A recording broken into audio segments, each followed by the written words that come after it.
it was a time when I really decided to get out of my comfort zone and try something new. I hadn't done much hiking before, but was really inspired by all the stories and adventurers going to base camp before I would tag along and join them. And I feel that my journey with Tableau and data has been quite a long journey, quite arduous, but it's really about me getting out of that comfort zone and trying something new and really learning from those experiences.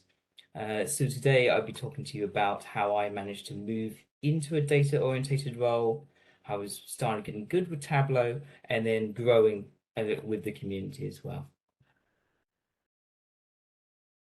As we said at the start of the call, I'm a consultant at the Information Lab. I've been a long-term Tableau user.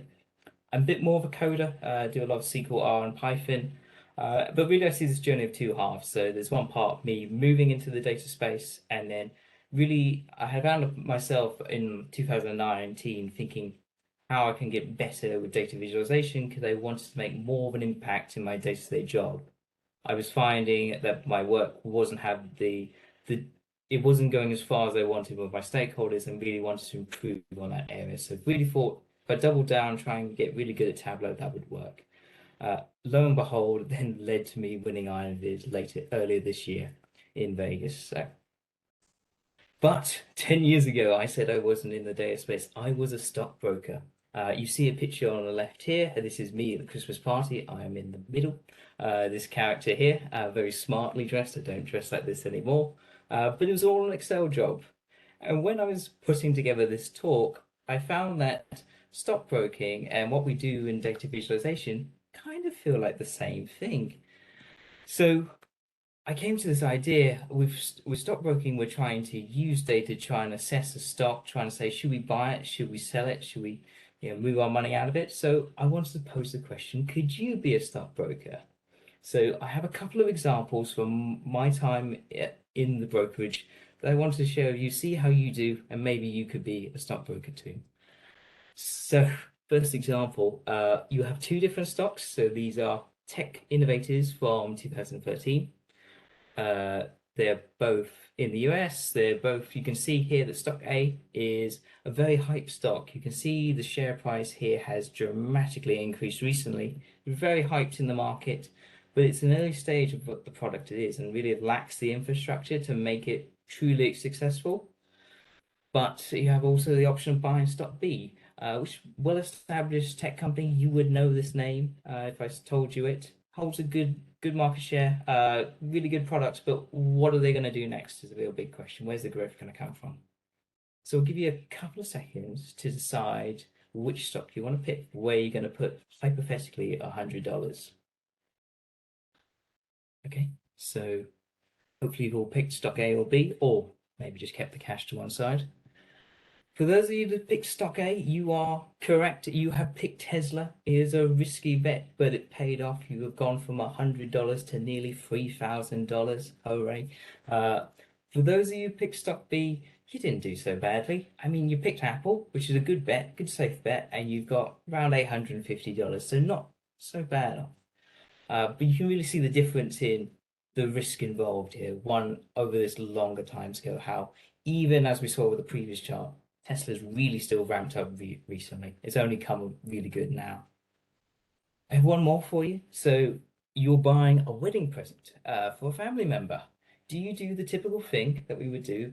Give them, say, £50 in cash or John Lewis vouchers, or give them option B, where they go and buy £50 worth of shares in a nickel mining company in Africa. I mean, which one do you think is going to be worth more money in 2000, today by today's standards?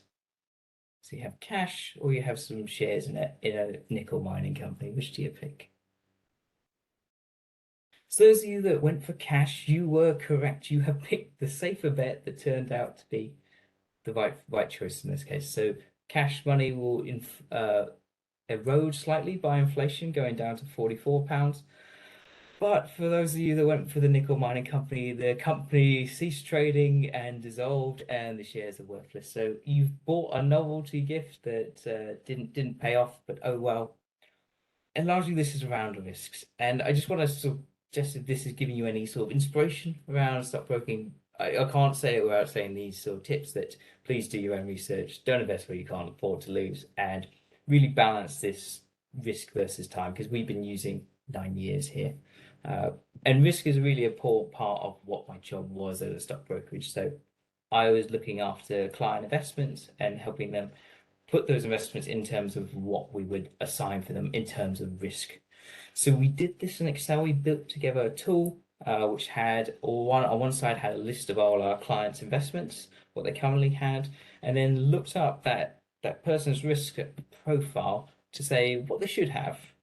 And using these two data sets, we put them together and worked out what they should be buying, what they should be selling, uh, to then automate into to then sort of copy into our dealing window. So using this tool, I made my job copy and paste, which is a uh, not quite full automation we have today, but it meant that I made no errors in the job. I just copied from Excel, pasted it in the dealing window, and click buy or sell. So I made very few errors, which really made for a very good project. But if you're in a job, you can have this great success, be really good at your job, but if nobody knows what's going to happen, nothing's going to happen with it. So I had another task around this about looking at all the company trades, producing a little bit of analysis to say, hey, I'm actually quite good at my job because I don't manually type things in, I don't calculate things by hand.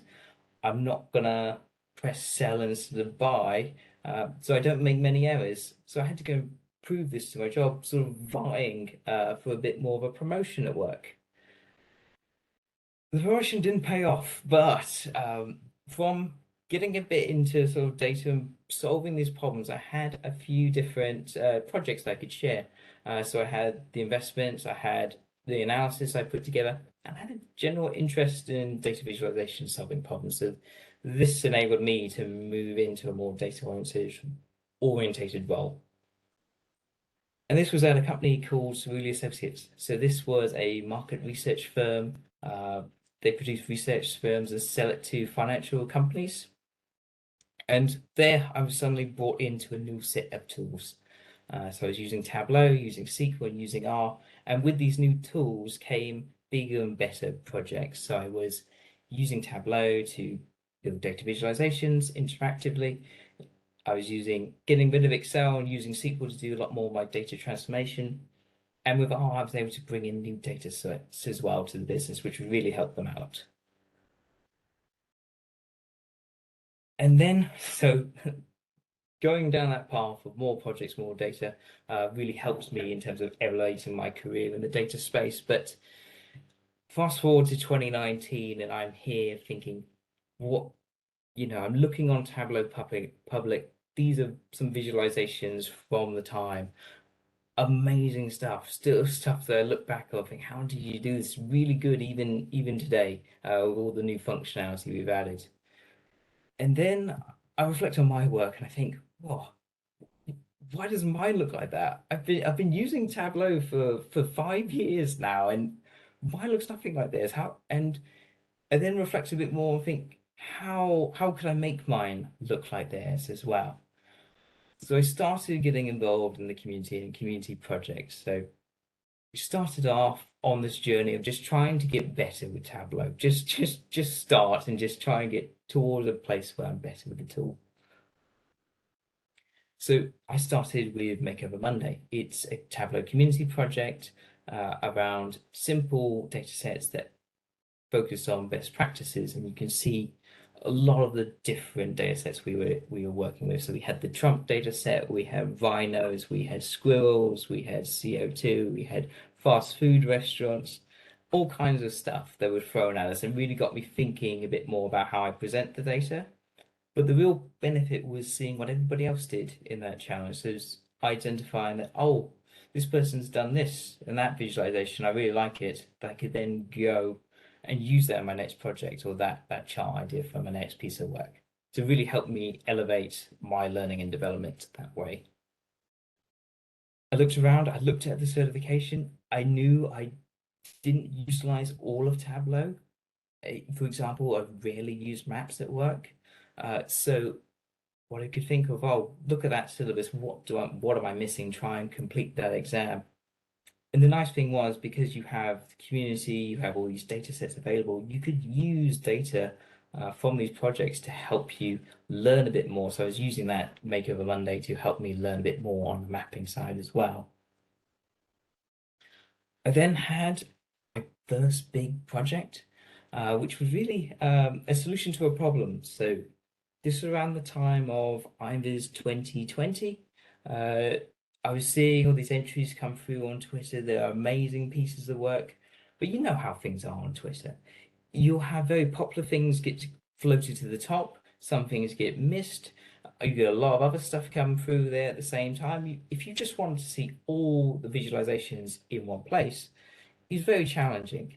And so what I did was I put together a simple web page about finding all the submissions. So this was the idea that we were taking tweets from Twitter, about IMVIS, saving them, finding the URLs, and then putting that into a little web page here, which still exists. It still works. I checked it out. It still works. So you could then go and see all these visualizations in one place. You could scroll through. They're still awesome. Still a great place to come back for inspiration. And then you could find one and you could say, hey, click through, and you'll be taken to that person. You can say, hey, Zach, I think you did a great visualization. Awesome job. And give them a bit of support.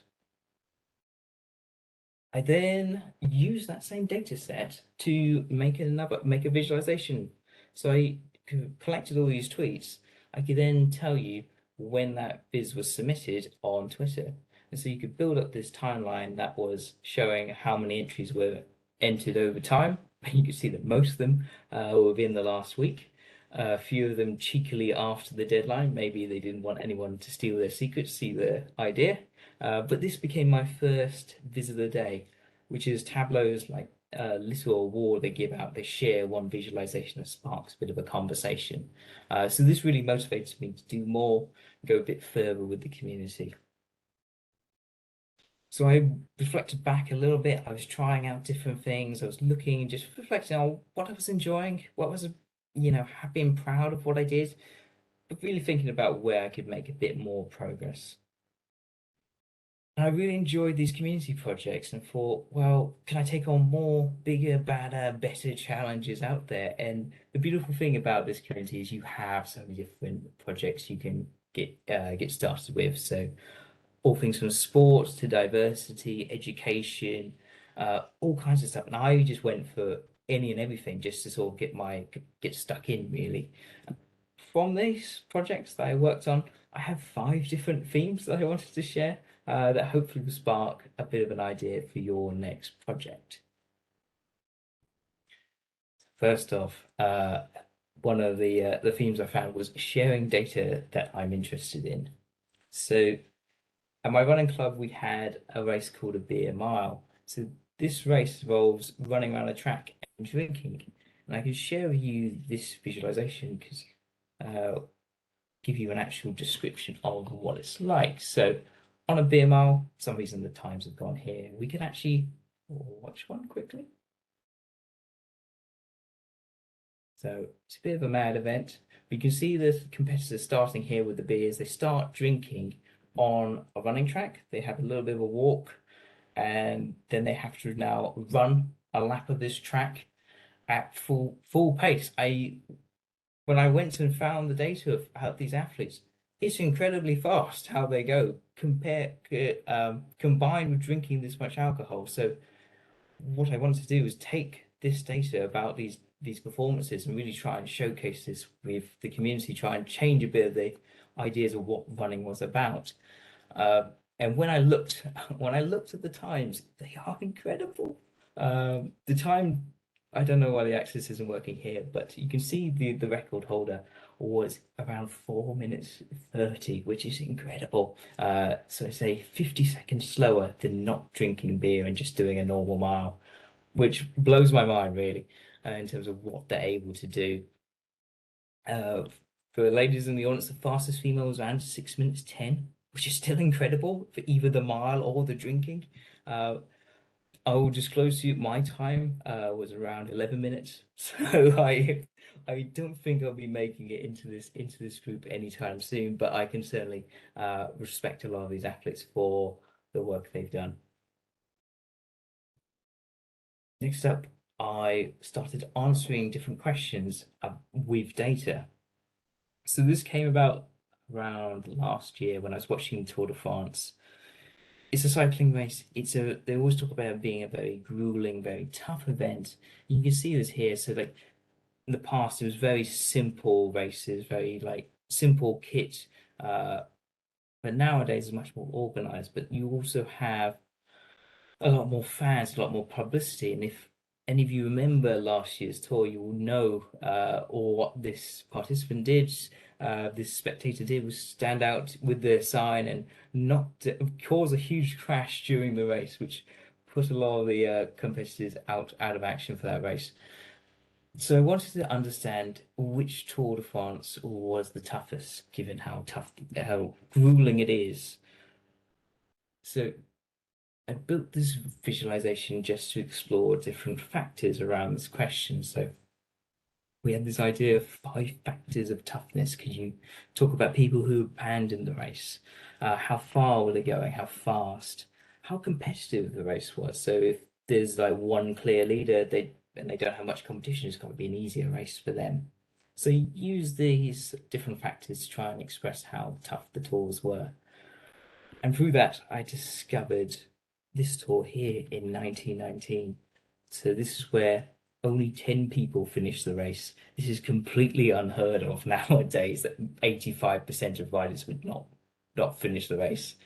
The distances were around 200 miles, or the longest being 300, which is far greater. Today it's around 100 or so miles a race, but incredibly long, even if you were to drive this distance. Uh, it's a really interesting little insight I was able to pick out with that data just by asking a question here. One fun thing I like to do. So you will find like you have an idea for visualization, but it's always been done before. Like I found this visualization about life expectancy in chess. So the idea is in this chart, if you're the white knight, this is how likely you are to make it through a chess game. But this has already been done before. I had the data, but I wanted to reformat it, use some of the interactivity in Tableau and try and make it a bit more of a fun sort of interactive game. Hold on.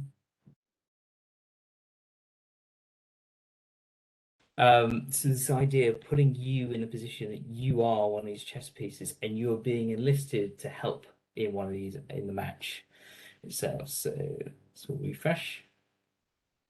So the idea was that I wasn't going to let you just pick to be like the most powerful piece. I'm not going to let you all be queens. So you had to answer a little personality questionnaire, which would decide who you were going to be in this match. You can just get away with just submitting all the answers, like not answering it, which is fine, it's totally doable. But here you go. You are now a black pawn. You are in the Queen's Gambit final on the losing team, and you are positioned right here, right in the middle, right in the action. So I give you some stats to say, hey, you've got a 35% chance of surviving based on previous data. Do you want to fill out that form again? Maybe. Or you can just go straight ahead. So this will then tell you what happened in the match, how many soldiers died on both sides, which ones they were, who they were killed by as well. But you also get a little timeline here that shows your demise during the event. So you see here that you were killed by a white bishop at one point early on in the match, but you were able to kill a white pawn before you were taken. So, alas, as I say, the day was not ours, and certainly not. But you can retire. You see a bit more of the data that was shown before. So from the original Viz, as a chessboard, so you can see who was more likely to survive, less likely to survive, and you could see it in more of a bar chart kind of format. But you could have you highlighted here, your piece, who you are selected in the match. So you kind of take that user put that user in the story and take them on a journey. You then have some other options here, so you can play against like the supercomputer and everything, and you can be who you want to be now that you've been through it once. So you can always try, there's always like a new spin you can take on an existing data set. Uh, One of the things I like to do here and there is think, this is a really like cool thing I've seen. Can I try and rebuild this in Tableau? So it was around the time of like Christmas. I was playing Halo: The Master Chief Collection, which is just a video game. But the what I was really impressed with was the menu system in the game. I thought, oh, could I rebuild that in Tableau? So I thought I would give it a go. Uh, so drawing in a lot more custom features in the actual from the tool to make something new. So the idea here is that you would enter, you will see a slight change in background here. I'll put it onto this one, it's a bit more obvious. But the idea here was that in the game you had these custom navigation buttons, very cool look, but you had these slight video playing in the background, which I thought was really fun, really interesting. I thought, can you do that in Tableau? So gave it a try. So these are YouTube videos embedded in the back. They're not too distracting, but make for a nice effect, trying to replicate the game in Tableau. I also show a bit on some of the match report data I had when I played Halo 2 and 3 back in the day with my friend Sam. He was a slightly better player than me. It's all teamwork though, right? It's all teamwork. So uh, you can use this sort of idea. If you've seen something out there in the wild, you thought, well, can I bring that into Tableau? And I've seen many other like great ideas. Like there was one about bringing like Tinder into Tableau, chicken Tinder. It's one of my favorite ones out there. My last little one on like ideas and themes is about taking great stories and turning them into a new format, that visual format for more audiences.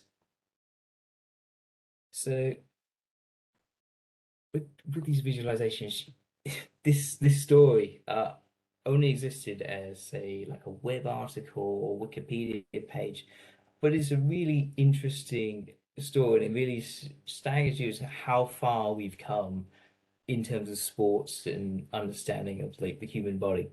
So I called it Survivors of the 1904 Olympic Marathon.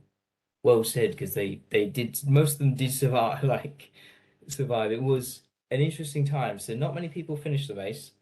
It was a very hot day, but there was a mentality around there that dehydration was going to be a performance enhancer for you. So that if you went without water, you were going to be better off in the race. You would do better, which is we know now is completely wrong. So there was only two water stations during the race, and they were on dusty like unpaved roads, and you'd have a lot of cars and camera crews going past. It would kick up a lot of dusts for the runners that they would then choke on during the race, which is not great if especially if you don't have much water on a hot day. So I tried to build this out as using a bit of the interactivity to showcase five different competitors and their story through the race. So the backgrounds, some of the images, but the British competitor did not start the race, which is probably a good idea. Uh, but then we sort of, in terms of a race, we get them to the start line and we can start this race, sort of start the story here. Um, However, we see initially some problems straight away. So we have one competitor here who was chased off the course by wild dogs, feral dogs, as you do. One competitor got cramp, decides to just get a lift in a passing car. Oh, okay. Um, we have Hicks, who was really suffering from dehydration during the race, but the team refused to give him water for his own performance. Okay. Later on, Hicks was given this cocktail of rat poison and brandy. I can't recommend it myself. I would not think it would bode too well. Uh, so we then see Hicks slowly, disorientatedly stagger closer and closer to the finish. Our friend Lorenz, who got in the car, he broke down. It's something else that went wrong, and then he re-entered the race. Obviously, quite fresh. compared to the other competitors. So he went on to finish first, but was disqualified. But he was still lapping up all the praise. He was there having a photo with the president's daughter and everything. Our friend Hicks did finish and was declared the winner, but lost 8 pounds in weight and required the attention of 4 doctors. So yeah, but what at what cost? So a lot to learn from this, but it was really fun to try and take this story and convert it into this kind of visual format for all the mad things that happened during this race, all the complexities, and try and bring this to a new type of audience as well.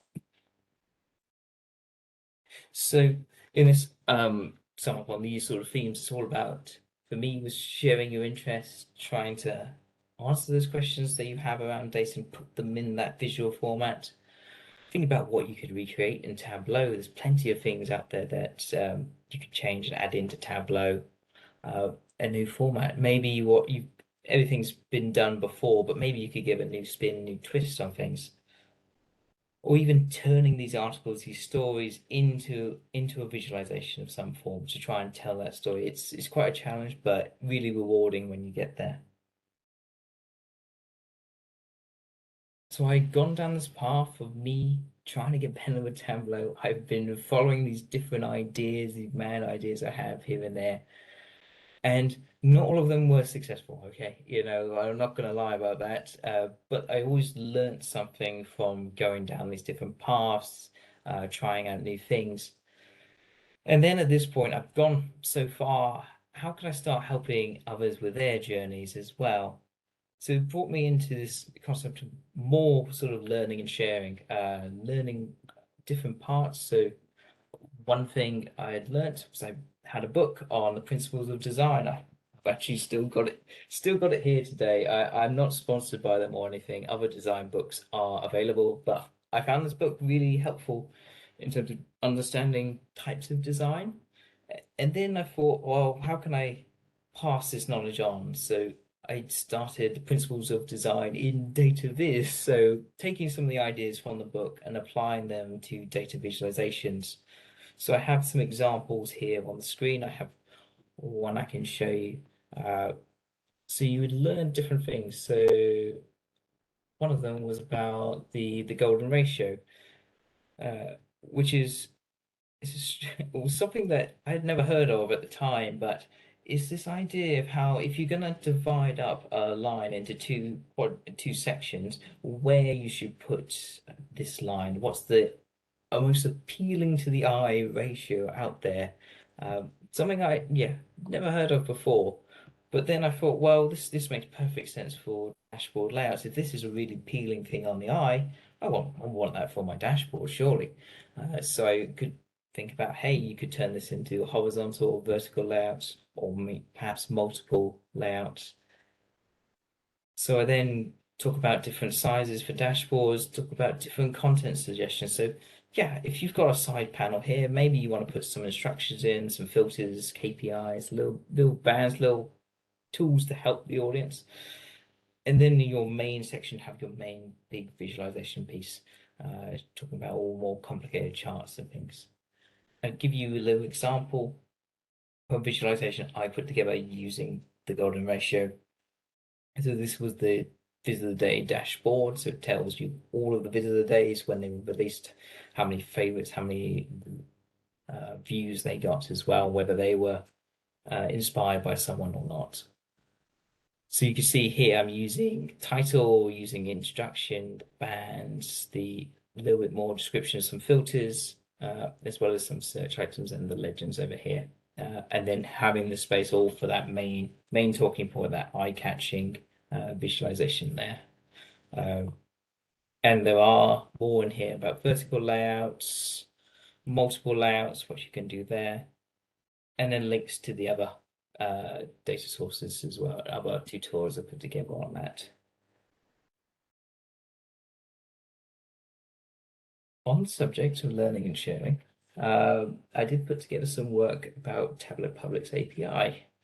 So there have been some work written up about Tableau Public's API, which you can use to get, say, like a thumbnail from a visualization or some profile stats. But it was only available in like a few like blog posts here and there. What I wanted to do is try and bring all this information together in one place so everyone could use it as like a one-stop shop to go and how they could use this tool and what other people have done with it. So I put together this documentation on GitHub, and it was really interesting to see other people come and use this documentation to build out projects. Jessica Moon, I think, is still on the call, put together this great visualization about all the IronViz qualifier entries using information from this documentation, which is really great to see as an author of this documentation that it was gone out and seen. There's some people going out there and using their work to make their own projects, which is really nice to see. As mentioned at the top of the call, I do host a community project called Games Like Viz with Tina and Lewis from the community. It's a community project around different games. We give you data sets, we provide you a theme, and the idea with this, well, I went out with some of these data sets thinking, oh, you'd use this to make like a bar chart, or you could do like a scatter plot or something. And what you get back from the community is just completely different. So I wasn't expecting any of this, but it really opened my mind to what else was possible with some of these data sets that I hadn't previously thought of. I wanted to talk about a few of these visualizations just with you here. So we have this visualization about Minecraft from Nur. Nur built this with his son. This was a very challenging data set because Minecraft is it was all about the different blocks in the game. So how the level you're on is distributed in terms of resources. So the majority of it was sky or stone. There's not much to it, what else to it. But Noah and Son made this one visualization and have this amazing kind of like tool here, which I'd never seen before, where you can zoom in on a particular part of this distribution of resources, which I thought was really interesting. Never seen it before. Really amazing stuff. And you have the distribution of how many blocks are there is really cool. And it uses all the items and imagery from the game itself. So using the logo, using all these different block items as well. We get a lot of like Mario visits, and I wanted to highlight this one from Joshua Preston. Uh, so this is all about the enemies in Mario, and what I really love about this is the theme, the colors and everything are just right there, for picked out from the level. So you have the level down here, World One, all the colors match, and you can see this distribution of all the different enemies. So you can see how we're fighting little Goombas at the start. And then having to face much tougher enemies later on in the levels, which is really fun, really enjoyable, like really brings a smile to my face seeing this. Lastly, it's not all video games, so we do involve like board games as well and other games. This one I thought from Rebecca was really good on Monopoly. So in Monopoly, you obviously are renting different properties on streets and trying to make the most money. But using data we've got about how frequently people land on different streets, we can work out what properties are the best value for money in terms of how quickly you're going to get your money back. So I thought this is really useful data set if you're ever having to, say, family or friends playing Monopoly over the holidays or whenever, to find out what the best streets are.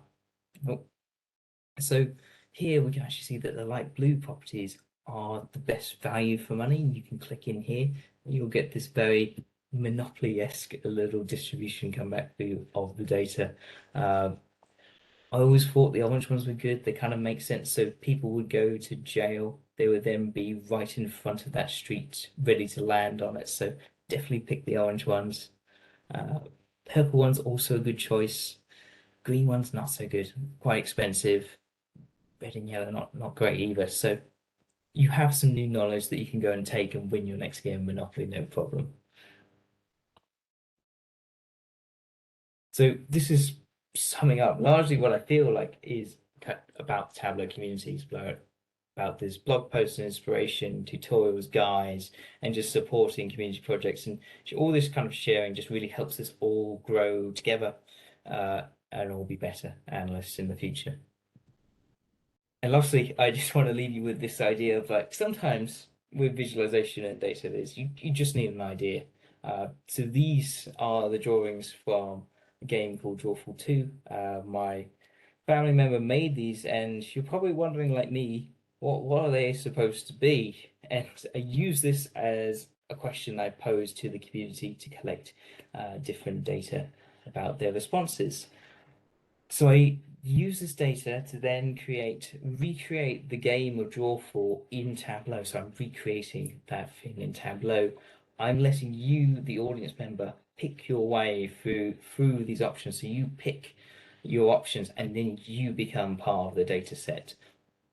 So if I was to tell you you only got 2 right, probably wouldn't, 2 out of 6 right, you probably wouldn't be too impressed. But if I tell you that most people didn't get 2 right, you feel better about yourself.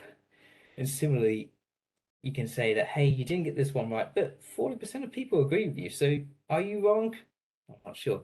So really helping like readers navigate through this and answering that question again of can anybody interpret these drawings? And turns out it does vary. Not so many could. So, but really great to see this, and it did lead on to great and wondrous things for me. Just to sum up, if I was to start all again, if I had to go back to square one, here are some of my advice for you. So I would be joining Back to Biz Basics. It's a really active Tableau community at the moment, community project. There's a lots of people publishing business around it, different styles, getting lots of feedback, really active, really vibrant, like great place to go if you're not quite sure where I should begin started. I'll be doing a bit more of learning and sharing, so trying to write that knowledge down in places, just because over time I've forgotten how I've done certain things, and I'm sure not just for my own benefit, but other benefits, people with other benefits would really help just writing down that knowledge somewhere. And lastly, like one of the things that's really like true to me in all the work I do is just having a project that sparks a bit of joy. It's something that makes you feel like good to go and like open up Tableau and work on something that you're really interested and passionate about. Because that really helps. That comes across so true in your visualization that you make and the effort you can put into it. And that is all for me. I just want to say yeah, thank you for your time. I think we got a bit of time for questions maybe, but I'm available on social. We've got Tableau Public, got GitHub, got Instagram. And if you are looking for like new challenges, fun things to do with data viz, come check out games like Viz. We've got a great project on at the moment with Data plus Music.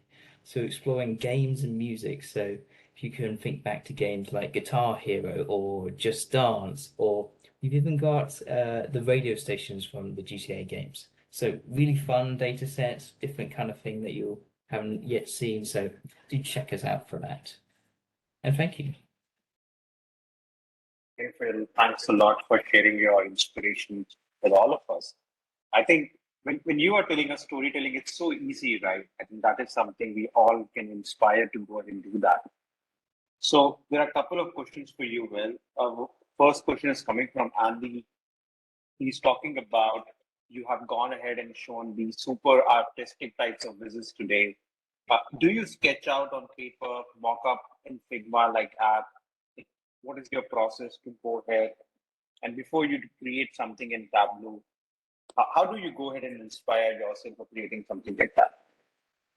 Okay. So largely like inspiration, I suppose, comes from all around you. It doesn't have to always come from Tableau. I mentioned that some came from, say, I was on Reddit and I found something and thought we could turn that into something cool.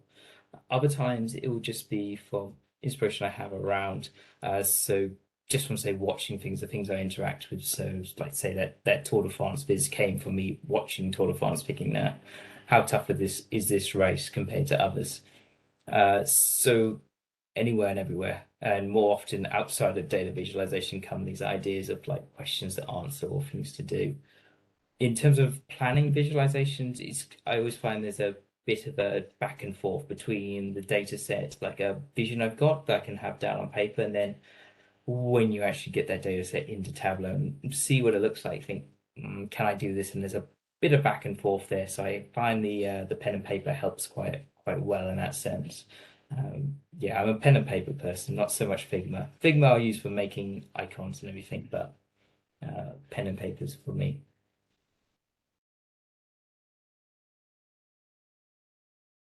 Thank you. Well, there is a question from Sandeep. Golden ratio for layout is very interesting. Is there any particular dashboard layout design good for this? In terms of the principles of design, was that?